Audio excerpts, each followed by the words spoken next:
Este es un mensaje del pastor John MacArthur, traducido y predicado en español para el mundo de habla hispana. Si es tan amable de tomar su Biblia y acompañarme al 6º capítulo de Mateo. Hace un momento en nuestra adoración el coro cantó lo que conocemos como la oración del Señor, y ese es el tema de nuestro estudio. Estamos examinando Mateo capítulo 6, versículos 9 al 15 en estos días, y estudiando en particular en esta mañana el versículo 9, la primera frase de esta oración. No obstante, quiero leer la oración entera hasta el versículo 13 para que la tenga en mente conforme la estudiamos en esta mañana. Mateo 6, comenzando el versículo 9. Vosotros pues oraréis así: Padre nuestro que estás en los cielos, santificado sea tu nombre, venga tu reino, hágase tu voluntad como en el cielo, así también en la tierra. El pan nuestro de cada día, dánoslo hoy, y perdónanos nuestras deudas, como también nosotros perdonamos a nuestros deudores. Y no nos metas en tentación, mas líbranos del mal, porque tuyo es el reino y el poder y la gloria por todos los siglos. Amén. Hay dos actividades espirituales que deben ser una parte incesante de la vida de un creyente. Dos grandes pilares que sostienen al creyente en el asunto de la vida diaria. Una es el estudio de la palabra de Dios. Dos, la oración. De esta manera los apóstoles confesaron en Hechos 6:4, y nosotros persistiremos en la oración y en el ministerio de la palabra. La oración es nosotros hablándole a Dios. Estudiar la palabra es Dios hablándonos a nosotros. Esas dos cosas son un intercambio vital entre el hombre y Dios. Y entonces la Biblia habla de que debemos estar incesantemente involucrados en ambos, constantemente, diariamente alimentándonos de la palabra de Dios, constantemente, diariamente respondiendo en comunión con Dios. De manera clara, remontándonos al Pentateuco, la afirmación de la voluntad de Dios, registrando su ley y dándosela al hombre, fue que ese hombre hablaría de la ley cuando se sentara, cuando se pusiera de pie, cuando se acostara, cuando estuviera andando por el camino.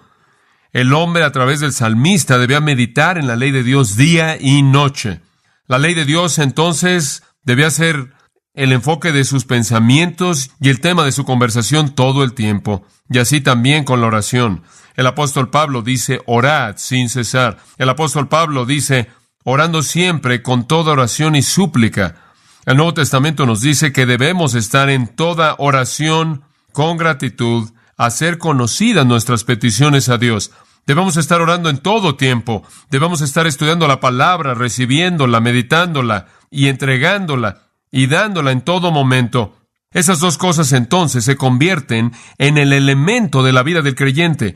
Oír a Dios conforme Él habla en su palabra y hablándole a Dios en nuestras oraciones. Ahora hemos estudiado mucho acerca de recibir la palabra de Dios en el pasado y lo haremos en el futuro. Pero por ahora estamos enfocándonos en la oración. La oración, una de esas dos constantes en la vida del creyente.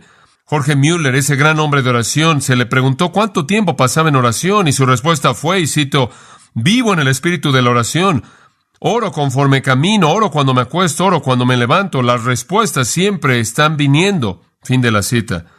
La oración para él era un estilo de vida. Nuestro Señor sabe eso. Nuestro Señor sabe que la oración es un estilo de vida.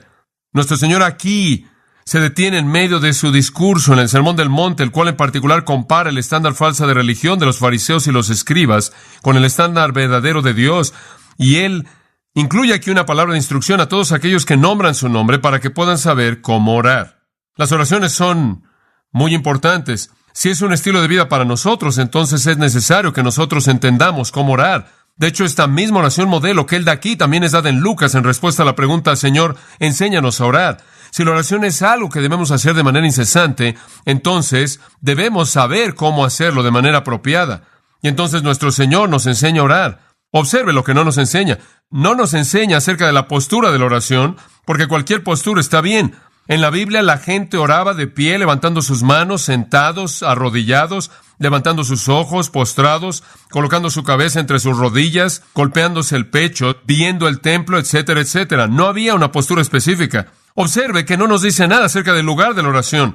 La gente en la Biblia oraba en una batalla, en una cueva, en un closet, en un huerto, en un jardín, al lado de una montaña, junto al río, en el mar, en la calle, en la casa de Dios. 1 Timoteo dice que los hombres oren en todo lugar. En la Biblia la gente oraba en una cama, en un hogar, inclusive en un pez, en el techo de una casa, en una prisión, junto al mar, en soledad, en el desierto, en una cruz y demás.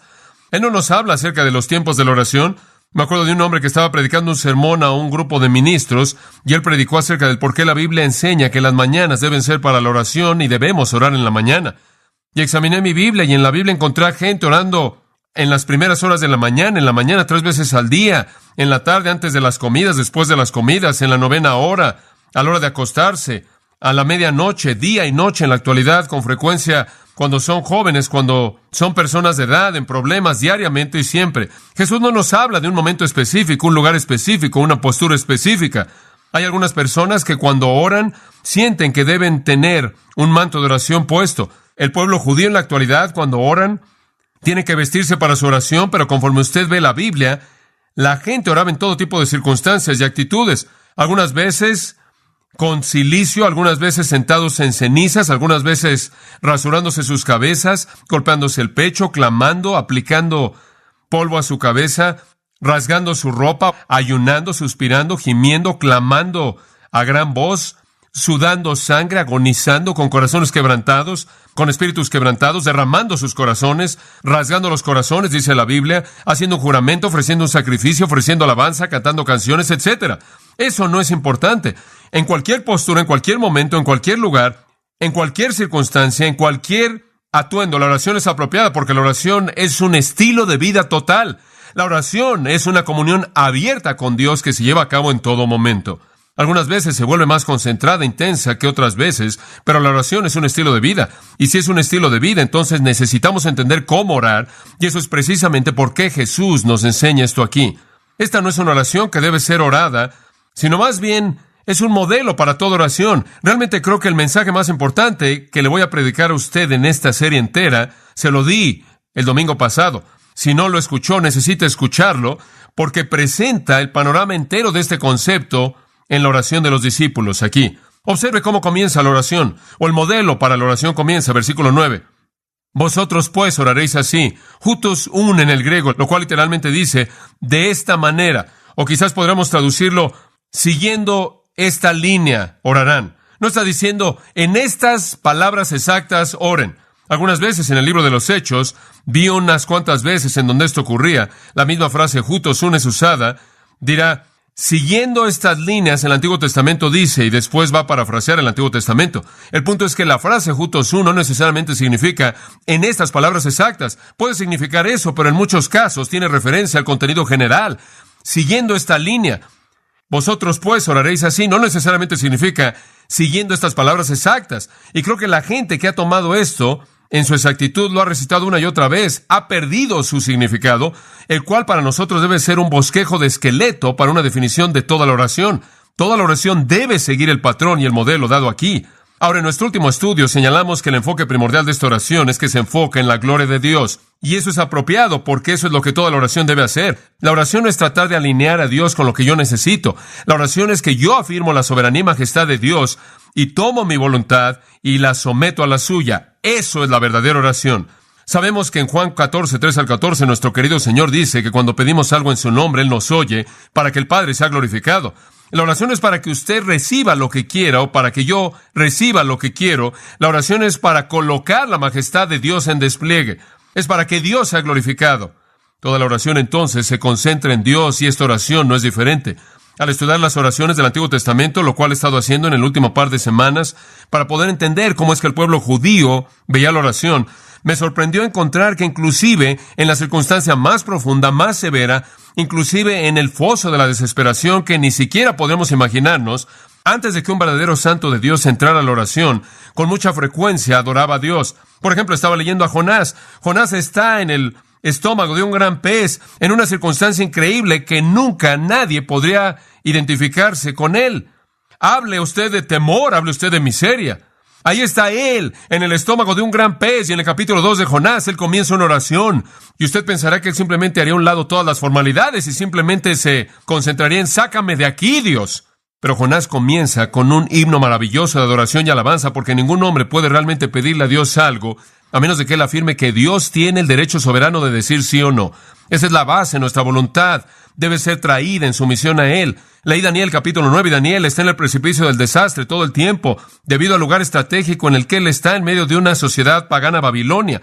Y en la perplejidad que estaba enfrentando, en el momento que él se postró a orar, y en medio de una situación terrible, él pronuncia su oración, y la oración entera se abre, casi ignorando la situación, con una afirmación de la majestad, y la gloria, y la dignidad, y la santidad, y la naturaleza todopoderosa del Dios soberano. Avancé un poco en mi estudio y llegué a Jeremías 32, y el querido Jeremías, quien pasó la mayor parte de su vida en frustración, confusión y perplejidad, quien pasó la mayor parte de su vida llorando, debido a su corazón quebrantado por su pueblo, comienza a derramar una oración a Dios en medio de esta perplejidad, y termina no siendo nada más que una recitación de la majestad de Dios, atributo tras atributo, conforme comienza. ¿Por qué hicieron eso? ¿Y por qué esto comienza? Padre nuestro que estás en los cielos, santificado sea tu nombre, venga tu reino, hágase tu voluntad. ¿Y por qué termina? Porque tuyo es el reino y el poder y la gloria por los siglos, porque Dios es el enfoque de toda la oración. La oración es para darle a Dios el privilegio de desplegar su majestad. Es para traer mi vida en armonía con la voluntad de Él. Me permite ilustrar eso a partir del Salmo 86, y hay muchos lugares a los que podríamos ir para ilustrar esto, pero me encanta esto. Esto es tan específico. Salmo 86. El salmista está a punto de ofrecer una oración. Él va a orar a Dios y está buscando la misericordia de Dios y el amor de Dios y la compasión de Dios y la ternura de Dios a favor de él. Comenzando en el versículo 6. Da oído, Jehová, a mi oración y presta atención a la voz de mis súplicas. En el día de mi tribulación a ti clamaré, porque tú me responderás. Ahora el salmista está en medio de problemas. Esta es una oración de David. Su corazón está cargado. Hay una ansiedad tremenda en su espíritu. Y él se acerca a Dios a orar. Pero observe esto. En primer lugar, él dice en el versículo 8, entre los dioses no hay nadie como tú, oh Jehová. Él no comienza con una petición, él comienza con una afirmación de la majestad y la naturaleza de Dios como el único Dios. Ni hay obras como tus obras. Él exalta a Dios por quién es Él y lo que Él ha hecho. Todas las naciones a quienes tú has hecho vendrán y te adorarán, oh Jehová, y glorificarán tu nombre. Él dice, el mundo entero debería estar postrándose enfrente de ti, porque tú eres grande, versículo 10, y haces cosas maravillosas, solo tú eres Dios. Ahora, ¿se da cuenta usted? Esta es la oración típica del santo del Antiguo Testamento, quien sabía en qué consistía la oración. La oración tenía que ver con atribuirle a Dios el lugar que Él merece y después traer mi voluntad en sumisión a la suya. Y eso es exactamente lo que Él hace en el versículo 11 de manera hermosa. Enséñame tu camino, Jehová, y andaré en tu verdad. Deténgase ahí por un momento. Note que ni siquiera menciona todavía la petición que hay en su corazón. Él ni siquiera lo menciona. Él simplemente dice, en primer lugar, quiero reconocer que tú eres Dios y tú tienes un derecho de hacer lo que tú quieres. En segundo lugar, quiero reconocer que yo me someto a tu camino y a tu voluntad. Y esta afirmación magnífica al final del versículo 11, une mi corazón para que tema tu nombre. Haz mi corazón uno con tu corazón. Eso es oración. La oración es simplemente inclinar y someterse de manera sumisa a la voluntad de Dios. Después en el versículo 12, sin importar lo que sucede, te alabaré, oh Jehová mi Dios, con todo mi corazón, y glorificaré tu nombre para siempre. Ahora eso es oración. Eso es oración. Y usted no la puede separar de la alabanza.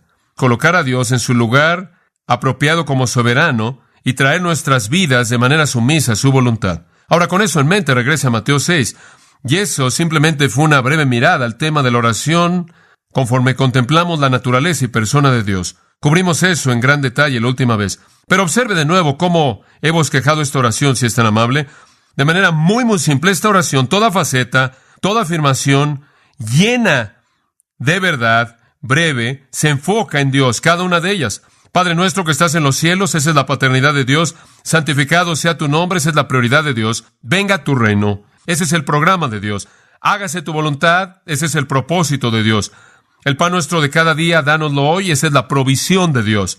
Y perdónanos nuestras deudas, como también nosotros perdonamos a nuestros deudores. Ese es el perdón de Dios. Y no nos metas en tentación, mas líbranos del mal, esa es la protección de Dios. porque tuyo es el reino y el poder y la gloria por los siglos de los siglos. Amén. Esa es la preeminencia de Dios. Toda fase habla de Dios. La oración entonces es para colocar a Dios en su lugar infinito, majestuoso. Veamos la primera, la paternidad de Dios. Padre nuestro que estás en los cielos. ¿Saben una cosa, amados? Podría pasar semanas hablando de esta frase. Literalmente me abre tanto. Estos son los sermones más difíciles de predicar, en donde hay tanto que podrá ser dicho que usted no sabe qué escoger y qué dejar afuera. Pero simplemente observe esa frase. Padre nuestro que estás en los cielos. Esa es la invocación que comienza la oración. Si usted piensa en esto, probablemente ese es el término más común que usamos en nuestras oraciones. Padre, Padre, Padre, una y otra vez, de manera apropiada, porque este es el patrón que Jesús establece. La oración comienza con un reconocimiento de que Dios es nuestro Padre. Tremenda verdad en ese pensamiento. Dios es nuestro Padre. Ahora, ¿qué es lo que eso le dice a usted? Bueno, permítame comenzar con la palabra nuestro. Tiene referencia a gente creyente. Y entonces, el hecho negativo de nuestro Padre es que es un golpe mortal en contra de la enseñanza liberal de la paternidad de Dios y la hermandad del hombre. Durante años, los liberales han enseñado lo que es la paternidad universal de Dios. Dios es el Padre de toda persona. Todos somos los hijos de Dios y todos somos hermanos. Bueno, solo hay un sentido en el que eso es verdad, y solo un sentido. Y eso es todo. Y eso es en el sentido de la creación. Eso es en el sentido de la creación. Solo somos hijos de Dios universalmente porque hemos sido creados por Dios. Malaquías 2:10. ¿Acaso no tenemos todos un Padre? ¿Acaso no nos creó un Dios? En el sentido de que Dios nos ha creado, somos uno. Hechos 17, Pablo dice, somos todos simiente suya. Y eso se lo dice a los filósofos en el Areópago. En un sentido de creación, sí, Dios es nuestro Padre. En un sentido de relación, no lo es. Jesús le dijo a Juan 8:44 a los líderes judíos, vosotros sois de vuestro padre el diablo. En 1 de Juan capítulo 3, Juan de manera clara caracteriza a dos familias, los hijos de Dios y los hijos del diablo. Los hijos de Dios no continúan cometiendo pecado, los hijos del diablo sí, y entonces él presenta la distinción clara entre las dos familias. El apóstol Pablo presenta una distinción clara entre los hijos de luz y los hijos de las tinieblas. No hay simplemente una familia de la humanidad bajo una paternidad universal de Dios. Hay dos familias en el mundo, los hijos de Dios y los hijos del diablo. Jesús presenta esto de manera abundantemente clara. No hay manera de evadir esto. Pedro dice en 2 de Pedro 1:4 que solo aquellos que creen han sido hechos participantes de la naturaleza divina. Solo aquellos de nosotros que hemos nacido de nuevo, hemos nacido en la familia de Dios. Y solo aquellos que le recibieron les dio potestad o derecho de ser llamados hijos de Dios, Juan 1:12. Hay dos familias. Entonces la afirmación misma de Jesús, Padre nuestro, elimina a un mundo de gente incrédula. Hay un lado positivo en esto, no solo la eliminación de eso, sino que lo positivo es, Padre nuestro es una afirmación de una intimidad con Dios que es maravillosa. Porque como puede ver, para la mayoría del mundo los dioses y o Dios que adoraban era un ser muy distante, remoto y temeroso. Tristemente, había una distancia sorprendente inclusive en la manera de pensar judía del día de Jesús. El judío del Antiguo Testamento, el santo de Dios en el Antiguo Testamento, entendía algo de la paternidad de Dios. No hay duda al respecto. Él entendía que Dios era el Padre. Creo que ellos lo entendían más en un sentido nacional de lo que lo entendían en un sentido personal. Creo que lo entendían mejor en términos de que Dios cuidaba en general de la nación de Israel, de lo que llegaron a entenderlo en términos de la intimidad en una relación con Dios como un Padre personal. No creo que fue sino hasta que Jesús vino que los hombres realmente entendieron la intimidad de Dios. Y creo que eso es ilustrado de manera vívida cuando Felipe le dice a Jesús, muéstranos al Padre. Y Jesús le dice, ¿has estado conmigo tanto tiempo, Felipe, y no sabes que si me has visto a mí, has visto al Padre? Y creo que fue Jesús el que nos trajo la intimidad de eso, pero en el Antiguo Testamento, el judío del Antiguo Testamento realmente entendía a Dios como Padre más en un sentido nacional que en un sentido personal.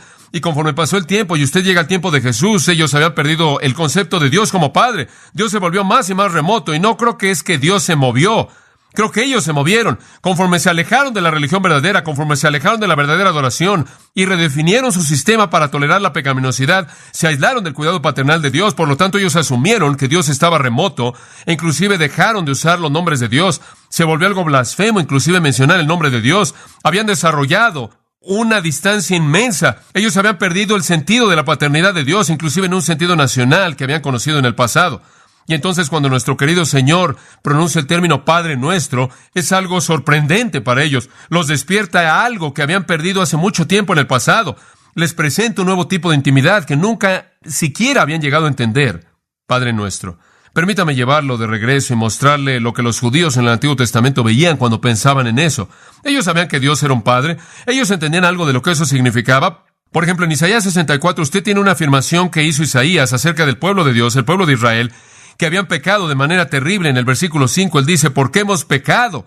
¿Por qué hemos pecado? Después, en el versículo 6, él los describe en términos muy vívidos. Porque todos somos como algo inmundo, y todas nuestras justicias como trapos de inmundicia, y todos nos desgastamos como una hoja, y nuestras iniquidades como el viento nos han llevado. Isaías dice, Dios, somos un desastre, somos un pueblo pecaminoso. Nos hemos alejado mucho de aquello que es la conducta apropiada. En el versículo 7 dice, y ni siquiera hay uno que invoque tu nombre, ninguno que te busque, porque tú has escondido tu rostro de nosotros y nos has consumido debido a nuestras iniquidades. Dios, nos sentimos perdidos, nos sentimos aislados, somos tan malos, ni siquiera ya te buscamos, ni siquiera ya te podemos encontrar. Esa es una situación bastante desesperada.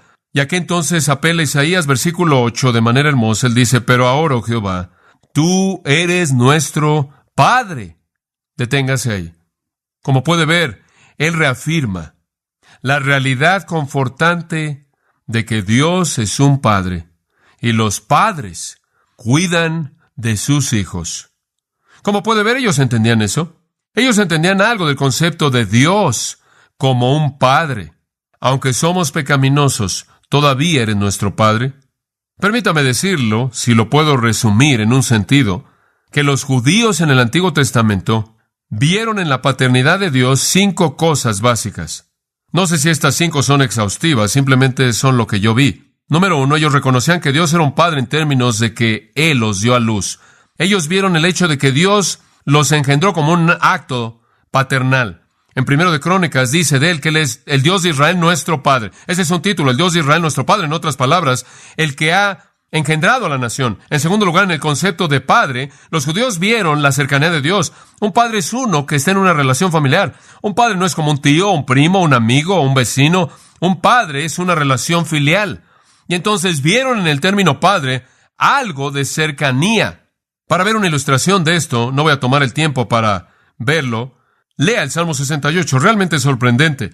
En el Salmo 68 está esta discusión de Dios y su poder, y habla de que Dios está en un monte alto, y habla de que Dios está montado sobre las nubes, y habla de sus carros son 20,000, y sus carros son los ángeles, y Dios está volando por el cielo y ascendiendo en las grandes montes de la santidad, y después sale de eso y dice, y Él es un padre a los que no tienen padre, y Él nos coloca en una familia. ¿No es eso maravilloso? Ellos conocían la majestad de Dios, ellos entendían algo de la distancia de Dios, pero ellos también sabían que Él era un padre de aquellos que no tienen padre y que Dios había colocado a la gente en una familia, entonces veían su cercanía. En tercer lugar, yo creo que los judíos, al ver el concepto de Dios como un padre, vieron su gracia amorosa.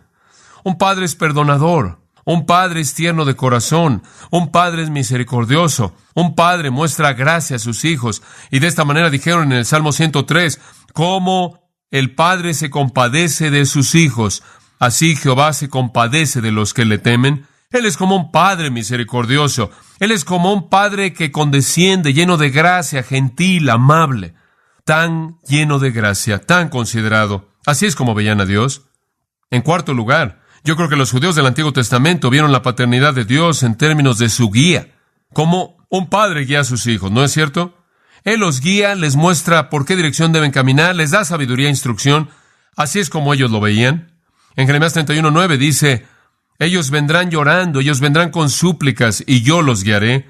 Yo haré que caminen junto a los ríos de aguas en un camino derecho, en los cuales no tropezarán. ¿Por qué? Porque yo soy un padre a Israel. Dios dice, yo los guiaré junto a un río, yo los llevaré por un camino derecho, yo me aseguraré de que no caigan. ¿Por qué? Yo soy su padre, y un padre guía, un padre ama, y un padre se queda cerca, y un padre engendra, como puede ver usted. Pero en todo esto no sentimentalizaron a Dios, porque hubo una quinta cosa que vieron.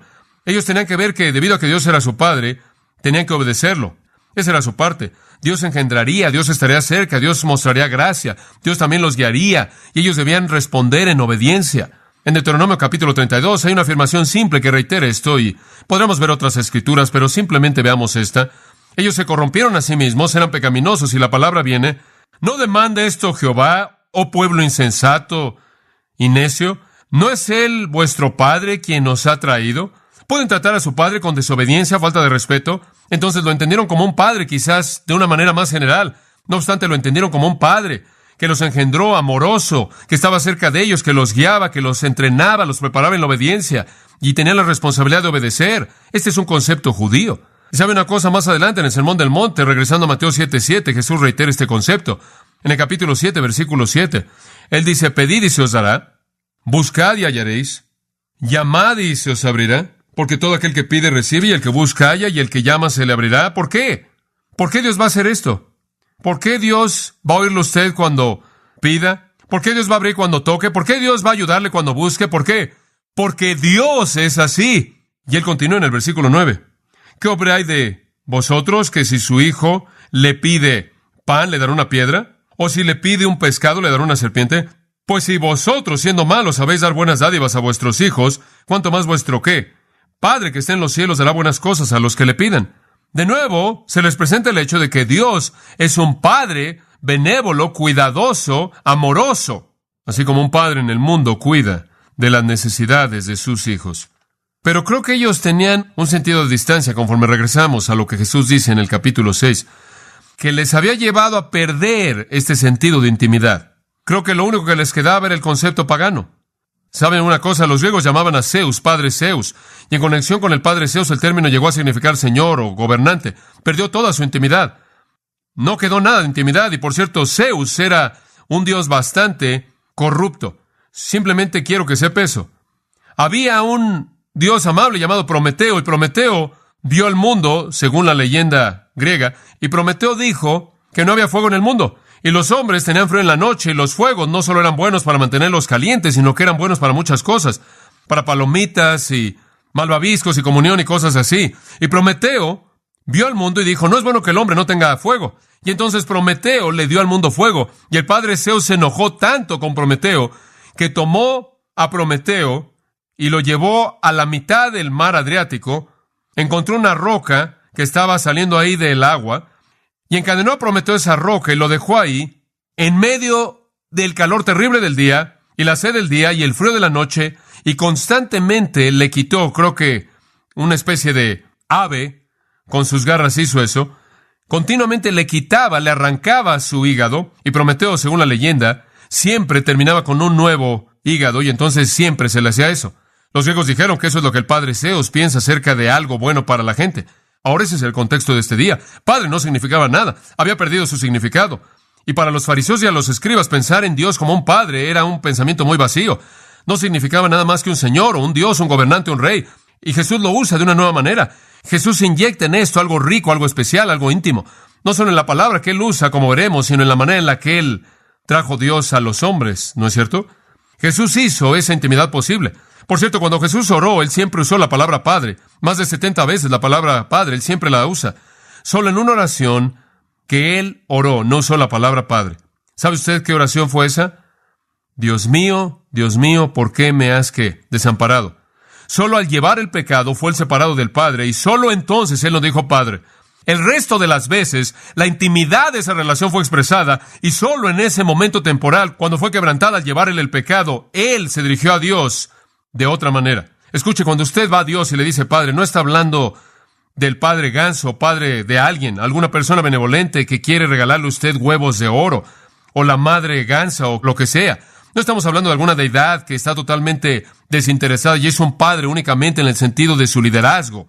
Estamos hablando de alguien benévolo, amoroso, alguien que está involucrado de manera personal, alguien que es absolutamente íntimo. Permítame profundizar un poco más.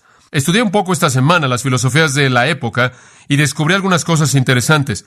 Habían dos filosofías primordiales que existían en el tiempo de Cristo en el mundo greco-romano.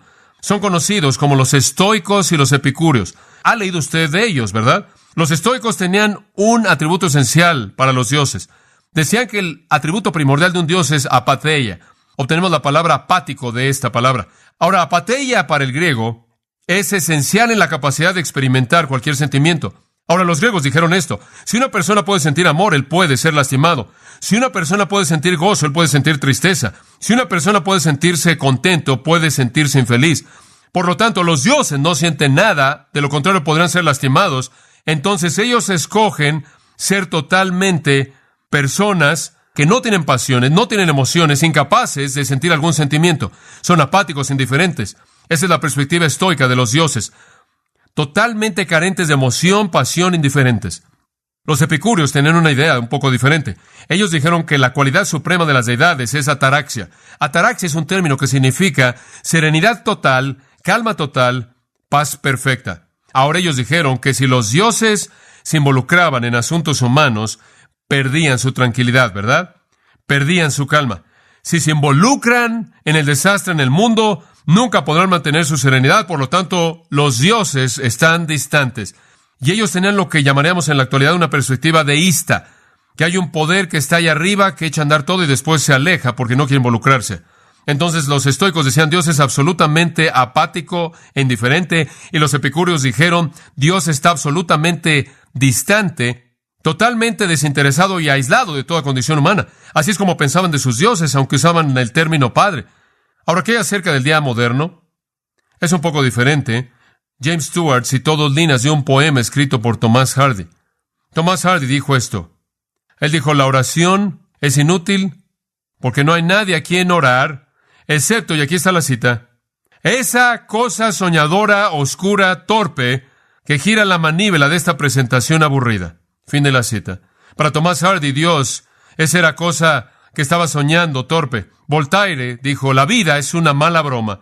Que caiga el telón, la farsa se acabó. H.G. Wells, en una de sus novelas, pintó un retrato de un hombre derrotado por el estrés y la tensión de la vida moderna. Y el hombre estaba muriendo, y un hombre muy santo le dijo que su única esperanza era comunión en Dios. Y él dijo, ¿por qué? ¿Esa cosa allá arriba tener comunión conmigo? Tan pronto como pensé en refrescar mi garganta, lo querría hacer tanto como refrescar mi garganta con un Milky Way o estrechar las manos con una estrella.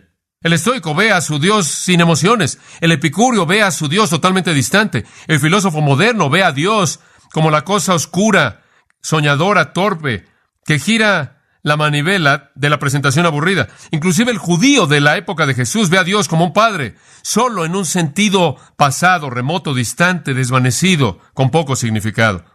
A toda esa confusión, Jesús simplemente pronuncia sin explicación 2 palabras, Padre nuestro. Padre nuestro. Y al hacer esto, abre una verdad que nos lleva a nuevas dimensiones de significado. El término en el griego es pater.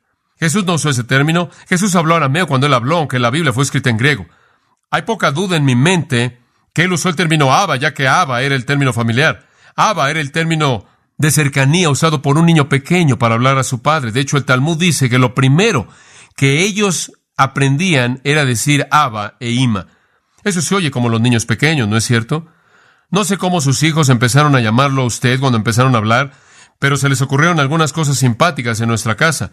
Casi un sonido no estructurado, sin significado, en el momento en el que un niño pequeño comienza a hablarle a sus padres. En Marcos 14:36 dice que Jesús dijo, Abba, Padre, quita esta copa de mí. En el principio y al final de su ministerio y a lo largo de su ministerio, creo que Abba fue su término, significa papito.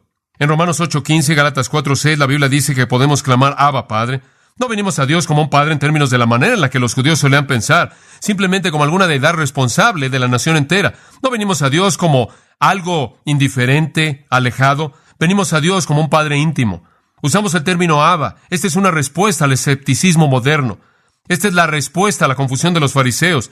Esta es la respuesta a los filósofos.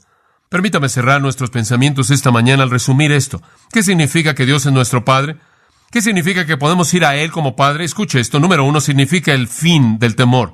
Significa el fin del temor.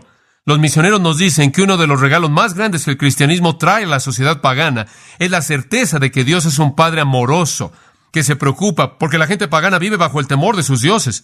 Si usted ha leído el libro Los Señores de la Tierra, usted conoce el temor increíble, inconcebible que esas personas enfrentaron antes de que fueron liberados por la fe en Cristo. Esto ha sido repetido miles de veces alrededor del mundo, conforme las religiones falsas han vivido bajo un temor absoluto hasta que llegan a conocer al Padre amoroso a través del Hijo amoroso. Ellos creen en dioses. Sus palabras literalmente están llenas de dioses que son celosos, hostiles, que están enojados, que se vengan y viven en temor absoluto de estos dioses. Y esa es la razón por la que es tan maravilloso cuando Jesús dice Padre nuestro, termina el temor. Usted no tiene que temer a Dios. Él es su Padre a través de Cristo. En segundo lugar, yo creo que Dios como Padre hace a un lado el asunto de la esperanza. Esperanza. ¿Sabe una cosa? El mundo es hostil. Hay leyes de hierro en este mundo que cuando usted quebranta esas leyes, usted lo hace jugándose la vida. Usted peca y las consecuencias vienen y la paga del pecado es la muerte. No es sorprendente que Voltaire dijo que la vida es una broma mala. No es sorprendente que él dijo que los hombres son necios, hundiéndose en un mar de lodo. Él no tenía esperanza, todo estaba desintegrándose. Eso es porque él no tenía un padre amoroso. Me acuerdo que como niño pequeño una vez mi papá me puso en una esquina y dijo, espérame, yo voy a regresar por ti. Y él no vino y no venía y oscureció más y más y estaba solo en la esquina, en el rincón. Finalmente, él tuvo un problema con el carro y regresó horas y horas después de que se habían cerrado las tiendas y yo estaba ahí de pie en la oscuridad.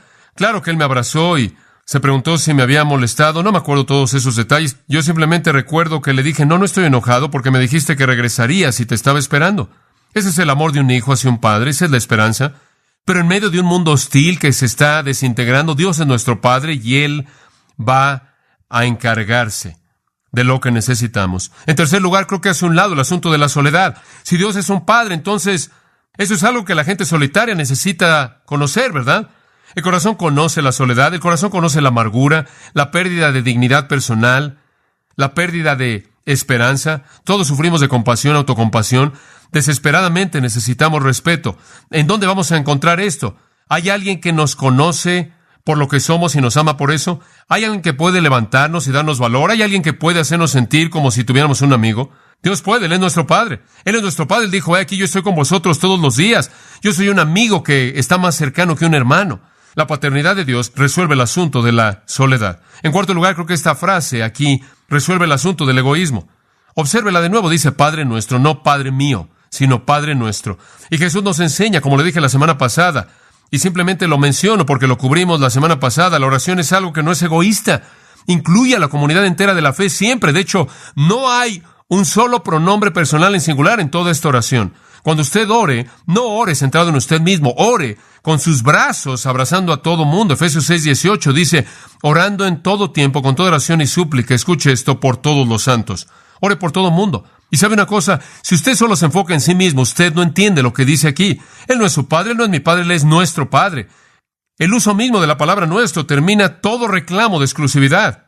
En quinto lugar, Dios como Padre resuelve el asunto de los recursos, porque dice, Padre nuestro que estás, ¿dónde? En el cielo. Escuche, cuando usted va a su Padre a buscar recursos, usted no dice, oh Señor, sé que no hay mucho que encontrar en el mundo. Escuche, Él no está buscando los recursos en el mundo.